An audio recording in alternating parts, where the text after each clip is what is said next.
Help from my family. Help from good friends.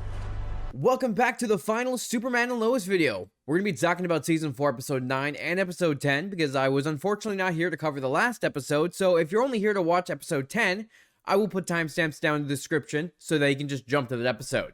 But really, these two episodes were great, fantastic, showing off Superman, the threat of Lex Luthor, and giving us Doomsday.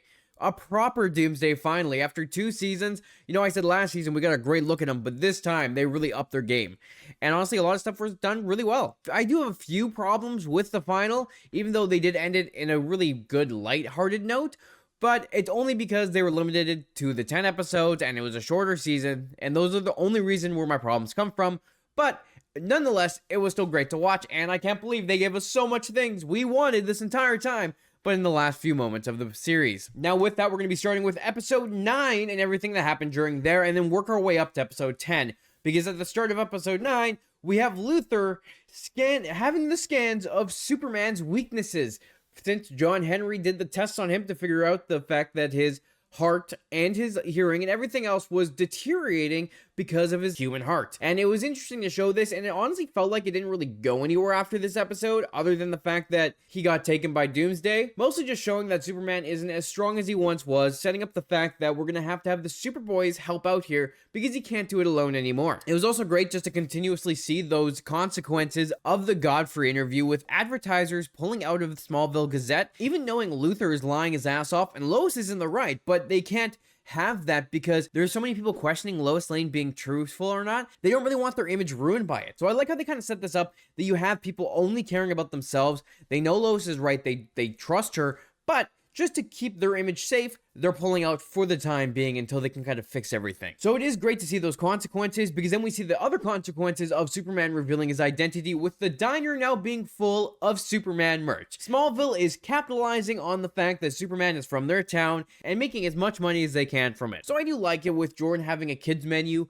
item, which is literally just a container of his face with curly fries as his hair. Like, I thought it was kind of fun. And then Jonathan getting a French dip, Lois getting a tea. Like, I thought those were fun things to kind of throw in here. Just added stuff to add to the kind of the Smallville community, with the tourism that it's now going to get for having it being the town that Superman came from. It's also kind of funny to see that Lois is getting sued for defamation and has a bill for the broken glass that Superman flew through last episode, because Luthor continues to pin it on her. And I think it's kind of funny that they're giving her a bill for smashing the glass. It wasn't John Henry's suit being hacked by Milton that went after him in the first place. But to be fair, you know, if Superman was still at top speed, he could have ran outside and not broken that glass, but because of that quick thinking reaction, now they got a fork in the bill to pay for Luthor's window.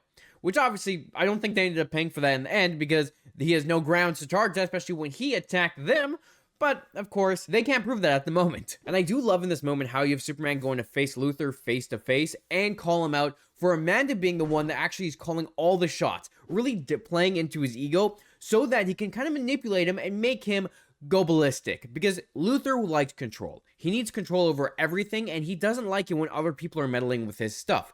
So the fact was Superman going here and calling out Amanda being the one in control, it's really setting up Luthor to turn on her, because he has to be the one to hold on to everything, which is what gets going throughout this whole episode, was him turning on Amanda and being the one that has to be in control. But I do love the kind of face-to-face interaction where they had Luthor threatening him by saying he's going to go after everything that he loves and cares about, and then he's going to rip it all away, just like he did his heart. And having Clark sit there with a cold stone, no reaction was fantastic, just showing how he's not scared of Luthor. And even though after everything that's happened so far, Superman is not going to back down from one of his biggest threats yet. And I really like how this conversation shows how they're sworn enemies, really piecing them side by side and showing the good and the evil versus one another. And they kind of contrast that afterwards with Lois kind of being scared about that they lost. They lost to Luthor. He was able to succeed, make everyone doubt Lois and Superman. But in this moment, you still have Clark reassuring her that there's still hope, that they can still defeat Luthor. Even though he was killed, they can still get back on top because he's resilient and they won't stop fighting until they win. So I love it. Like I said last episode, they bounce off one another, where one is freaking out and the other one calms the other down, and it works really well together. But as we go into more of the Luthor side of things, he gives Amanda a share of Luthor course for helping him, and that now she's the second highest person with shares in the company. It's kind of interesting that he set this up that he made her so rich that she can literally do whatever she wants, but at the same time, Luthor's a bit colder. You can kind of see him pulling away, and it's all because of what Clark said. He put that little seed in his mind that Amanda was controlling everything and Luthor wasn't fully in control to make him doubt everything and pull away. So I love how they set that up because it really shows what Luthor is. He's a control freak, so just setting all that up to make him doubt what he's doing was fantastic. And it was also great to watch Jonathan and Jordan train at the Fortress of Solitude. It's time for them to team up, help Superman, because he's not at his full strength anymore, and I do love how they set this up during this entire episode, with them fighting the Stranger, which with John Henry when he first came to the Earth in his first appearance in Season 1, where he almost killed Superman. So now the boys have to be able to take on that suit because Lex Luthor now has control of it. It's going to get stronger, so they have to be able to take it down so that they don't die. And I thought it was really interesting how they did this because both the boys hold nothing against that suit. They both get pulled around like nothing. They get beaten up and thrown around over and over again. It's really showing their inexperience. I mean, Jordan in this moment definitely does have more experience than Jonathan, but they're still in a completely different ball game than Superman. So I do like how they tease this, and honestly, they didn't really do much with the Superboys at the end of the day, but I do love how we did get some of them training. You can also see that worriness in Clark's face because he's worried that his sons aren't going to be able to handle it, and I thought the way they handled it was really well done. Because it just shows a caring father who's scared for their sons, and he doesn't want to put them in harm's way, even though he kind of has to. Now we have Lois going to see Bruno Mannheim, and also just setting him up and his kind of integral role for these final few episodes. And I do like how they brought him back, where they have to start back from the beginning, because it all started with Boss Moxie, Bruno Mannheim, and Luthor all back in the Inner Gang days when they first sent Luthor away originally. And I do like the interaction she had with Bruno, by him turning around and saying that she looks healthy and that Pei would be happy to see her progress, you know, showing that they became friends over the last season, even though they were enemies. And I like it, because it shows that Lois even says that all those people were good people, they helped her, that Pei was a good friend, kind of getting that nice emotional state here where they care about each other and that you're happy, they're reminiscing over Pei. So I really like how they set this up, but then it kind of takes a turn where Bruno says it's Lois's fault for what's going on because she let Luthor out, which by doing that, it was dooming everyone, because what he's doing right now and tormenting the family is what he was doing to South Metropolis for all those years. And that's why they sent him away in the first place, to get him out of the suicide slums. So I do like how they set that up, because it has Bruno kind of showing Lois that this is what you get for releasing this monster. Even though she's right, she put him away for no reason. They didn't actually have proper grounds. It does set up the fact that he's still a monster regardless. They just didn't have the proof to send him away then. But even Bruno saying that when he was there in the suicide slums, he took care of his men. He watched out for them, while Lex would kill everyone he knew. He would kill anyone that was loyal to him if they had a slight change in plan. Well, we saw Otis get killed because he got captured. Cheryl got taken out because, well, she wasn't going along with him anymore. And we've seen Luthor take out his henchmen. So in this moment, this is where we find out that Bruno knew Cheryl, and Cheryl and Luthor were together at one point. He gives people a thought that he can be fixed, and he pulls them to him, which Lois figures out that that's what he's probably doing with Amanda. Amanda thinks she can fix Luthor, and it's kind of this weird broken attachment where they want to help him get better, while he's feeding off their neediness and using them to his advantage until he can just throw them away. And I think that was one of the biggest twists from this episode, was setting up the fact that he knew Cheryl, they were together at one point, and that he used her until he didn't need her anymore. So of course Lois goes to see Amanda to warn her about what happened to Cheryl Kimball, and how Cheryl thought that Lex was in love with her.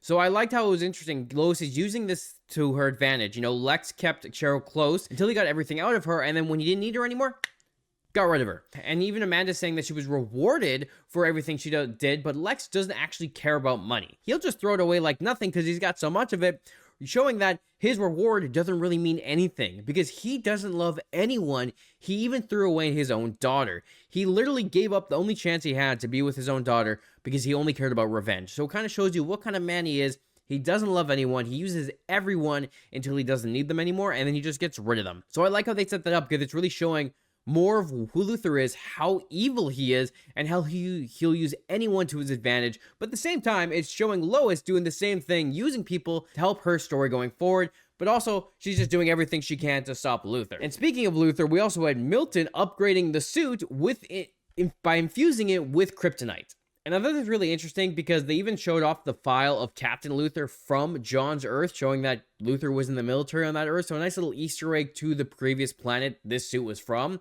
Also showing that they have files on Doomsday, and they were even calling it Doomsday at the DOD, and now Luthor knows where he is, which the file ends up showing Lois talking about Doomsday, where he came from, and how he remembered the inverse Earths and his past life. So that would give Lex the information to go find Doomsday in the place that he's been sitting this entire time, which turns out to be in Smallville in the caves. But first, we gotta talk about Clark at the Fortress of Solitude, trying to figure out how long it would take for the boys to get to their full strength. And I do think it was interesting how they played this, because they say that they can't be as strong as Superman because they're only half Kryptonian, which is very interesting, because I believe in the comics with John right now, who's half Kryptonian and half human, he's actually stronger than Superman. But the way the show is playing this is that they will never reach his potential.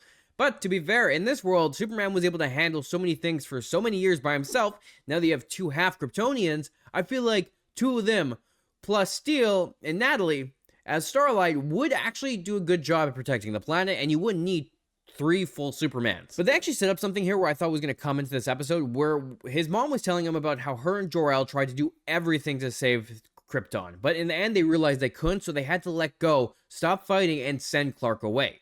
So I thought they were setting this up where Clark was going to stop fighting, or at least he was going to keep fighting, and he knew he wasn't going to be able to save his family, so he was going to send the boys away somewhere. But in the end, obviously that didn't happen this episode, and he just goes straight into the fight with Doomsday. But the way they set this up is it kind of felt like he was going to repeat his parents' past mistakes. But luckily, Lois is the one that kind of snaps him out of it in the end, and she reminds him that his parents have been wrong before. He needs to focus on the boys and what they can do, and rather than what they can't do, which is true. You got to focus on what they're able to do, because they're able to do different things than he was in the past. They have each other. They can work together, where Superman was always alone. Now they got to find new ways of taking on the bad guys.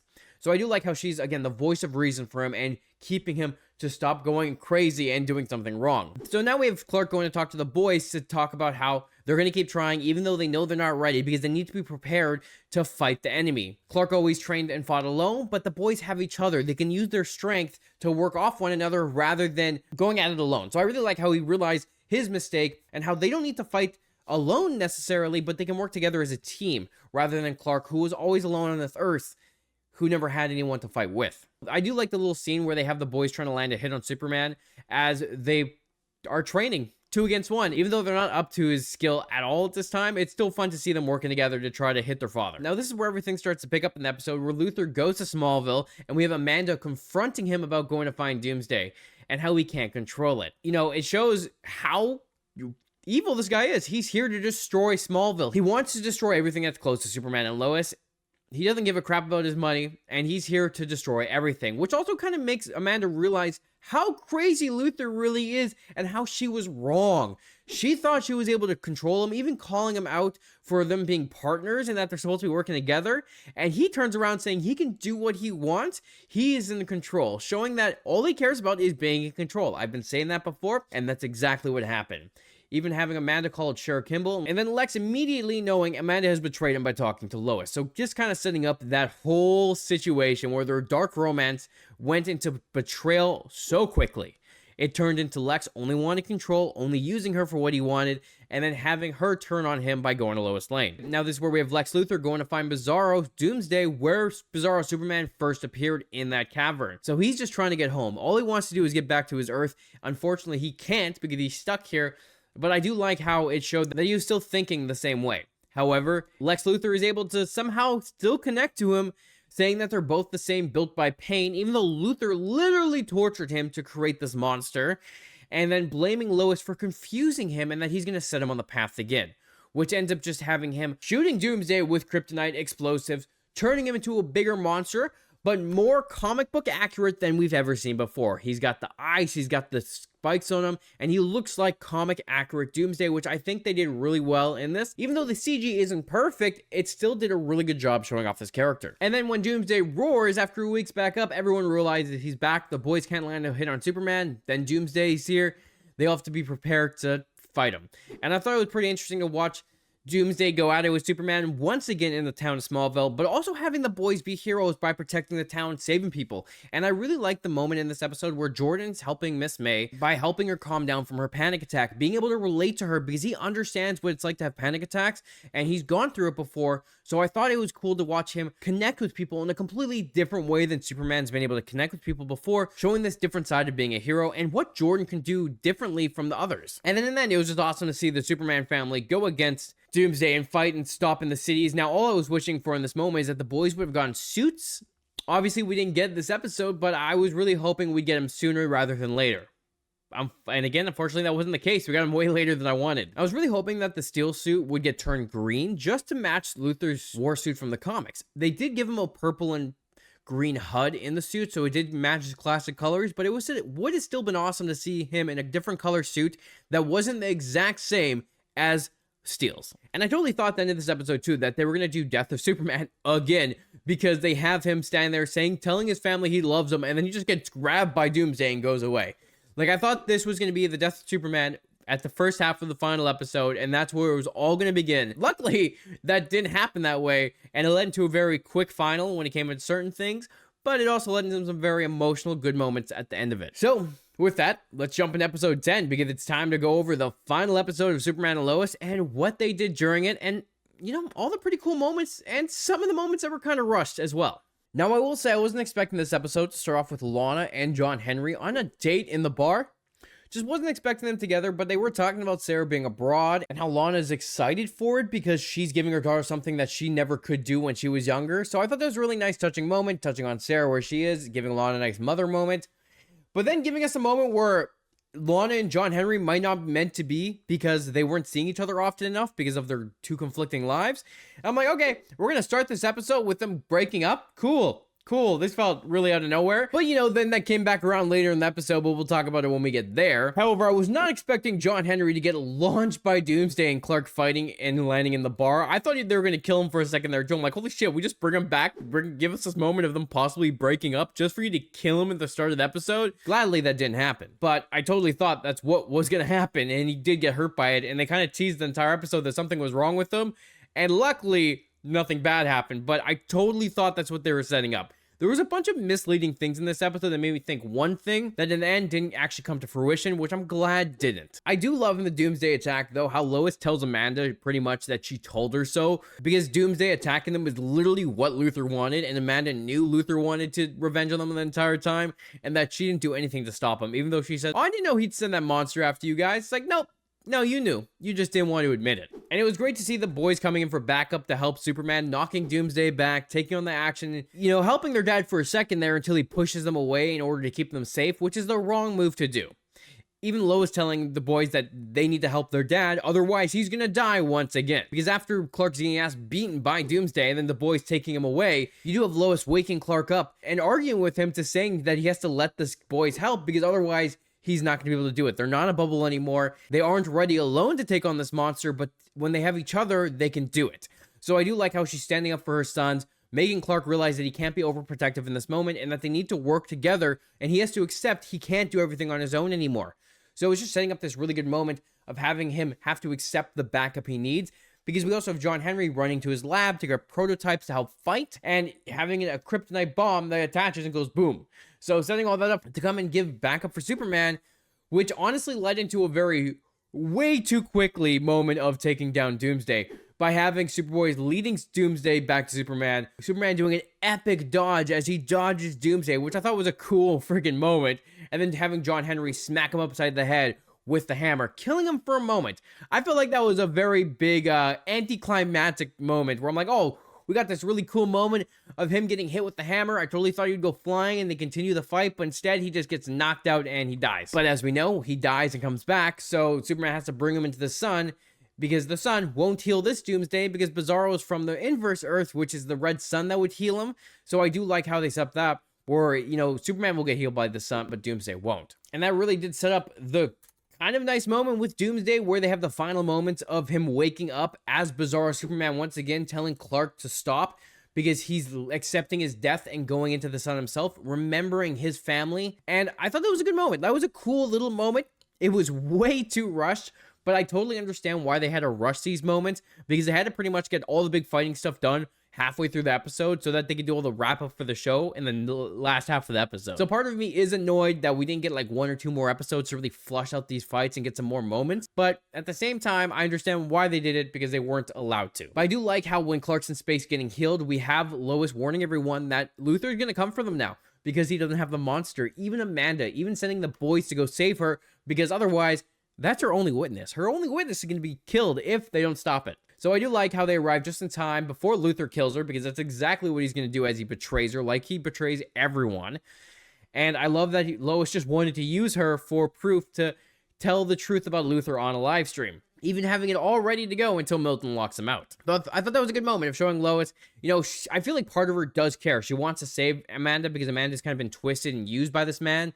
But at the same time, she needed her source to clear the air and reveal that she hasn't been lying this entire time and Luthor is the one at fault. However, I was not expecting Luthor to literally take on both Superboys and knock them both back instantly. Literally knocking John with Red Sun Bomb and then taking on Jordan and strangling him in the street. Like, I was not expecting him take him down that quickly. I thought they could have stood up their chance just a little bit longer, but I guess he isn't the worst suit that took down Superman, and the boys aren't trained that well. But I do love the moment of Lois standing up to Luthor, calling him a coward for wearing a war suit and taking on a 16-year-old boy. Even though he's like, oh, well, he has powers. But then she comments and says the badass line of, my powerless husband kicked your ass. So I just love that moment of Lois standing up to Luthor, no powers, nothing to protect her, and she's facing this man who's out for blood, and she's not backing down, just showing how strong of a woman Lois Lane is and giving us those top tier moments. And then having her put the bomb on him and blowing him up, which I totally thought damaged the suit completely, but it looked like it just did a little bit of minor damage before he was able to go against Superman after that. But I do love fully healed Superman coming in and taking on Luthor. It was a cool moment of them fighting in the sky, Luthor sitting on those kryptonite bullets that dug into Superman's skin. Like, I thought that was pretty badass. The fight, again, did not go on long enough. I thought it was going to go on way longer, but I do like how they kind of played this. We have Superman beating on Lex. He's so freaking pissed off. Both of them are, because Luthor is pissed that Superman won't die, and Superman's pissed that Lex keeps coming after his family, literally beating him to the pulp and having the armor just smash apart on him, which would have been great. It was such a rushed fight that I was kind of disappointed, but I did like having the two people go head to head.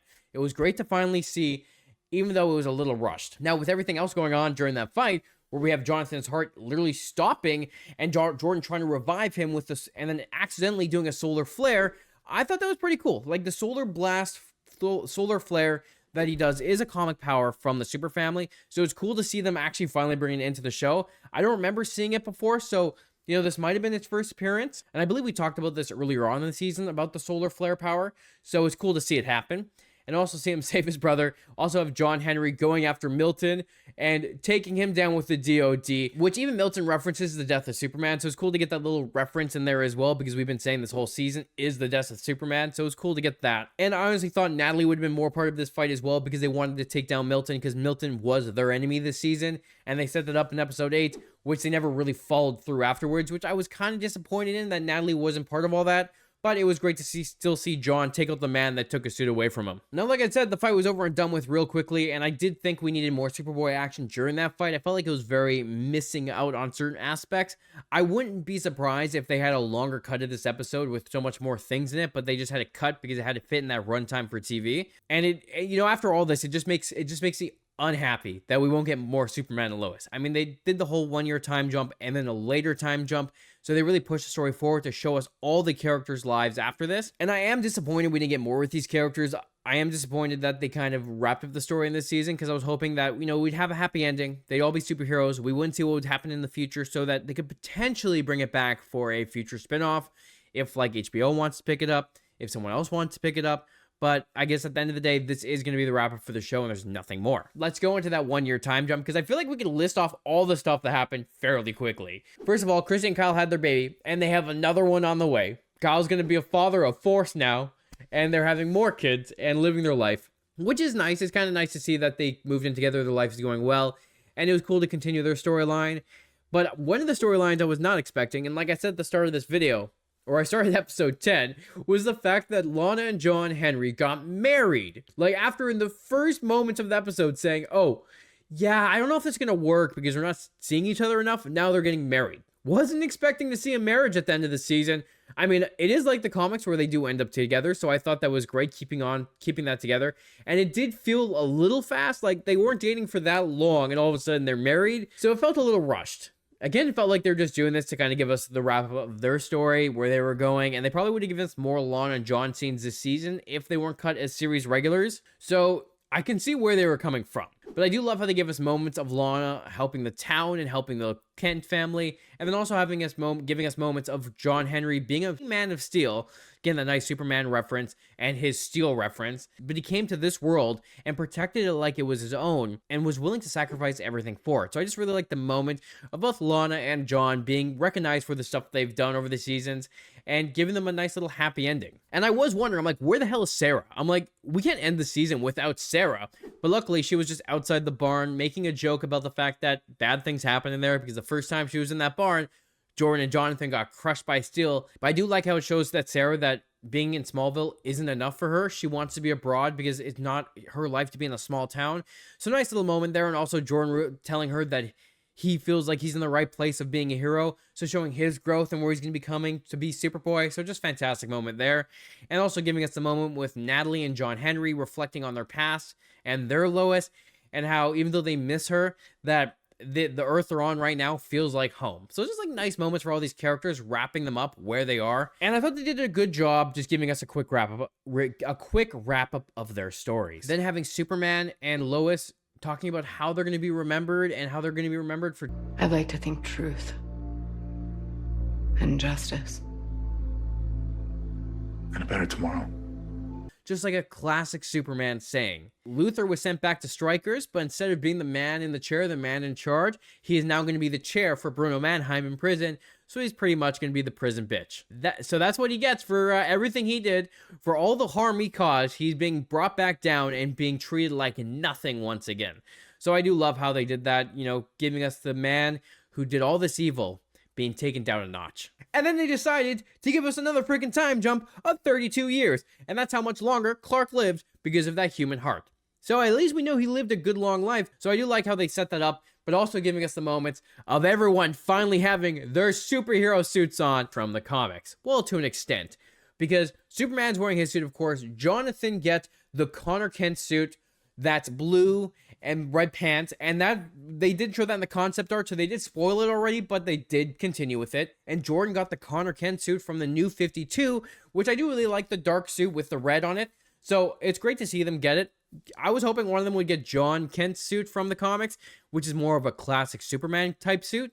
But it was great to see both of them finally wearing a suit, flying around with their father and Starlight and Steel. And Steel looking more comic accurate as well, with the House of El symbol on his chest, as well as a red cape, just like how his comic suit has. And then Natalie also having that House of El mark on her suit as well. So both of them got comic accurate suits to an extent. It wasn't exactly how they look like in the comics, but they got the little accessories to match it. So fantastic moment, finally giving us those suits. I've been waiting for that for 4 seasons, so I'm so happy we got it, even though it was in the final moments of the episode. And the final moments of the episodes too were like really touching to see Superman go through his life, having age up the kids, having them have kids themselves, getting married, and it doesn't show... We don't know who they got married to because they never actually said their names. And obviously because they all look pretty different, it's hard to tell if they got married, if like Jonathan got married to Candace and if Jordan got married to Sarah. But I don't think they were end goals. I think they were just high school sweethearts. So I do love how they gave us the Superman family growing, having a bunch of grandchildren, and just setting up like a nice, wholesome ending. You know, having it showing that Clark was actually able to grow old with Lois, which they did reference a couple episodes ago, that he'll finally be able to do that with Lois Lane, rather than Lois aging and dying before him. So even though she still passed away before he did, it wasn't long after until he passed. So I do really like how they set that up. Lois's cancer came back, she passed away, and then after Lois passes, he got a dog and named it Crypto. We finally got Crypto the dog. In a way, he's only a golden retriever and he's just a normal dog, but I love how they made the reference about Clark being, I don't know why I didn't get a dog sooner, referencing that we should have got a dog sooner. And they never gave us the actual Crypto. We've gotten in other media, we're getting it in the new Superman movie, But it's great to see Superman just have a dog named Crypto, even though it wasn't exactly Crypto, and I'm still happy about that. And I like how they set up his death as well, with his heart giving out in the street, Kyle saving him, and when he's in the street, there's a Steel and Starlight memorial as well, just kind of having a cool moment on the street, giving that little background detail there. If you didn't notice it right away, it's kind of a cool little moment showing them being heroes of this planet as well, and the town, and then having Clark dying with the boys beside him. He's surrounded by his family, and instead of going into darkness like the first time he died, he goes into an afterlife. He sees everything. He sees everyone he loves. He sees everyone he cares about, and he also sees the monster he has to forgive. So I do love that it kind of gives him this moment of like resolution where he's dying, but he has to forgive the person that ruined his life at one point to move on into this afterlife where he gets to see the boys, where he gets to see Lois, and it's just like this really touching moment of him going and having a life that he felt was worth living. Even saying that love is what makes life worth living, and like it's a really touching moment to end the season. Now this final did have its faults, mainly because it felt very rushed. They blew through Doomsday, they blew through Lex Luthor, but it was honestly all to give us these really good moments at the end of the season to wrap up all the storylines that kind of were going on during it, and give us a nice peaceful ending for Superman and Lois. Now I will say it would have been pretty awesome to get some cool Superboy action near the end to give us some fighting some of the bad guys, but I feel like they blew most of their budget in the earlier parts of the season that they couldn't do that. Overall, compared to some of the other CW shows, it was a satisfying ending for the show, and I honestly, it sucks that we didn't get more. Only 4 seasons wasn't enough. I would have loved for maybe 6. I feel like they could have done a good job giving us more of those Superman family stuff, maybe introducing this world's Supergirl, maybe introducing an actual Crypto and stuff like that. I mean, we never got to it, but we could have at some point if the CW wasn't changing from all superhero shows, if the DC universe wasn't going in a completely different direction. I feel like we could have gotten to it at some point. But nonetheless, still a fantastic final, wrapping up so many good things and giving us probably one of the best Superman shows out there. Now, how is the Superman movie that James Gunn's going to make going to live up to this? Who knows, but it's going to be a completely different vibe, a completely different feel, and I am so excited to see where they go with Superman in the future. But at the end of the day, I want to know, what did you think of Superman and Lois as a series? What did you think of the final? And what were some things you noticed that we didn't talk about during this video? I'd love to discuss in the comments because this was a great series, and I feel like there's always so much to talk about when we come to these shows. I hope you enjoyed this video. If you liked it, make sure to hit the like and the subscribe button. It helps out the channel a lot, and you get to stay up to date with my Marvel and DC breakdown. Thanks for watching, and I'll talk to you when Creature Commandos comes out.